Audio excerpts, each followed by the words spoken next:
السلام علیکم six class, کیسے ہیں آپ لوگ بچوں؟ آج 11 جنوری ہے اور پیر کا دن ہے۔ آج ہم اردو کا سبق محنت کی برکات کا سوال کریں گے۔ سبق محنت کی برکات کو پیش نظر رکھتے ہوئے درست جواب کی نشاندہی کریں۔ پہلا، انسان کو وہی کچھ ملے گا جس کے لیے وہ کوشش کرے گا، ہمت کرے گا، محنت کرے گا، عمل کرے گا، جس کو آپشن ہے محنت کرے گا۔ پھر نمبر 2 ہے، اسلام میں محنت کرنے والے کو اللہ کا کیا کہا گیا ہے؟ دوست، حبیب، بندہ، مقرب، اس کا آپشن ہے دوست۔ نمبر 3 ہے، ہمارے نبی صلی اللہ علیہ وآلہ وسلم چھوٹے سے چھوٹا کام کرنے میں کیا محسوس کرتے تھے؟ راحت، عزت، ناز، فخر، اس کا آپشن ہے فخر۔ ہمارے قومی رہنما کیا لے کر پیدا نہیں ہوئے تھے؟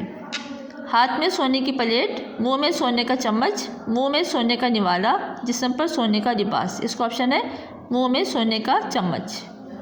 نمبر 5، مضبوط اور طاقتور قوم بننے کے لیے ہمیں محنت اور مشقت کو کیا بنانا ہوگا؟ اس کا آپشن ہے معیار، شعار، مشغلہ، اصول، اس کا آپشن ہے شعار۔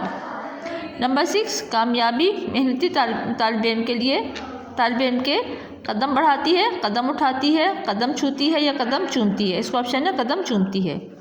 پھر کالم ہے درست جواب کالم جیم میں لکھیں۔ کالم الف میں ہے ثمرات، کاہل، مثال، غلامی۔ کالم بے ہے سست، نتیجہ، چنگل، نمونہ۔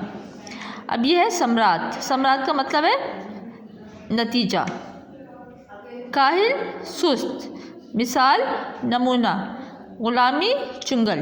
بچوں کام اپنے کاپی پر کرنا ہے اور اس کو اچھی طرح سے یاد بھی کرنا ہے۔